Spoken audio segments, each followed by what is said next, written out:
Hi, welcome to the Factorologist. Today we will discuss 8 fascinating facts about Willy Wonka and the Chocolate Factory. Number 1. The movie was part of a massive advertising scheme. At the time Willy Wonka was being developed, Quaker Oats was tinkering with a new chocolate bar. After discussions with the production company, Quaker realized that the movie could serve as a massive marketing machine for a new line of sweets. They went all in, funding the whole project. Quaker's involvement is why the movie was called Willy Wonka and the Chocolate Factory instead of Charlie and the Chocolate Factory, the title of the 1964 book by Roald Dahl.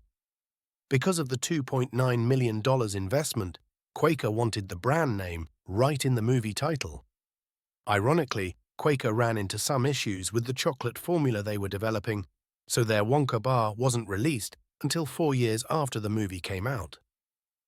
The only Wonka-related products Quaker had on the market around the time the movie was released were peanut butter Oompas and the peanut butter Super Scrunch. Number 2. The movie wasn't a huge hit.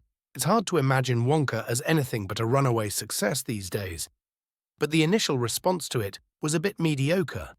After earning just $4 million at the box office, compared to a budget just under $3 million, and seeing little public interest in the film in the years that followed, Paramount failed to renew the distribution rights, and Warner Brothers scooped them up in 1977.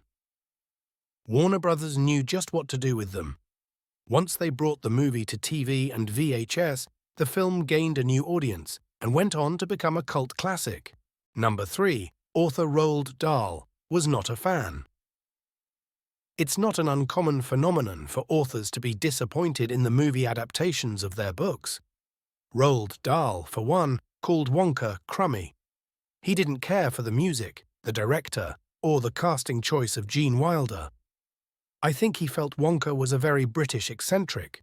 Dahl's friend and biographer Donald Sturrock has said, "Gene Wilder was rather too soft. His voice is very light, and he's got that rather cherubic sweet face." I think Dahl felt there was something wrong with Wonka's soul in the movie. It just wasn't how he imagined the lines being spoken. It's said that Dahl eventually grew to tolerate the movie, but never liked it. In turn, Gene Wilder wasn't a fan of Tim Burton's 2005 remake of the movie, calling it an insult. He later clarified, "Johnny Depp, I think, is a good actor, but I don't care for that director. He's a talented man, but I don't care for him doing stuff like he did." Number 4. Director Mel Stewart was a documentarian.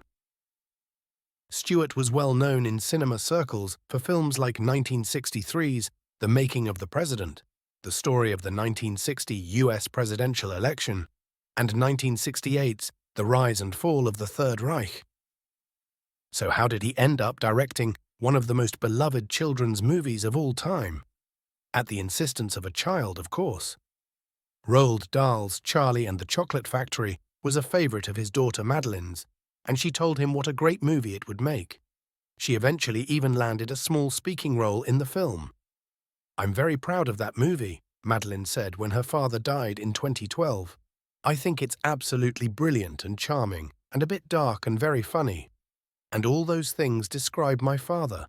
Number 5. Much of the Chocolate Factory set really was edible. According to Gene Wilder, about a third of the Candy Factory floor set truly could have been eaten, including the chocolate river.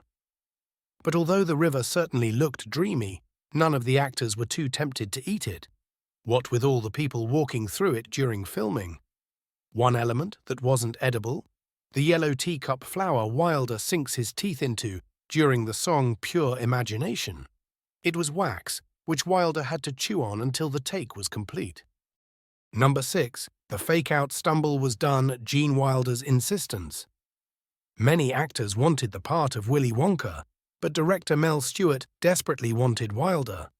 After reading the script, Wilder agreed to the role, but only if he could orchestrate Wonka's grand entrance.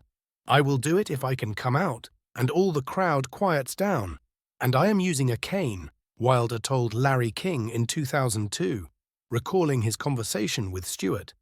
"And I walk slowly and you can hear a pin drop, and my cane gets stuck in a brick." and I fall forward onto my face and do a forward somersault and jump up, and they all start to applaud." Stuart agreed, but didn't quite understand the motivation behind the grand deception. I said, "Because no one will know from that point on whether I am lying or telling the truth," Wilder explained. Number 7. Gene Wilder was very specific about his wardrobe. Wonka's entrance wasn't the only part of his iconic character that Wilder vividly envisioned. He also had very specific thoughts on Wonka's wardrobe, which he revealed in a letter to director Mel Stuart after seeing the initial costume sketches. Some of the highlights: slime green trousers are icky, but sand-colored trousers are just as unobtrusive for your camera, but tasteful. The hat is terrific, but making it 2 inches shorter would make it more special. Also, a light blue felt hatband to match with the same light blue fluffy bow tie shows a man who knows how to complement his blue eyes. To match the shoes with the jacket is fey. To match the shoes with the hat is taste. Perhaps most revealing about how Wilder viewed his portrayal are his views on keeping the costume timeless. "I don't think of Willy as an eccentric who holds on to his 1912 dandy's Sunday suit and wears it in 1970, but rather as just an eccentric, where there's no telling what he'll do or where he ever found his get-up, except that it strangely fits him. Part of this world, part of another. A vain man who knows colours that suit him, yet with all the oddity has strangely good taste. Something mysterious, yet undefined." Number 8. Violet really did turn. Violet life imitated art. When Violet Beauregard actress Denise Nickerson couldn't seem to ditch her blueberry hue. 2 days after shooting the famous scene where she goes full berry, Nickerson was sitting in math class when a friend looked at her, alarmed. "You're turning blue," she said. The blue makeup had been so thoroughly applied that it was resurfacing through her pores and took another 36 hours to disappear again.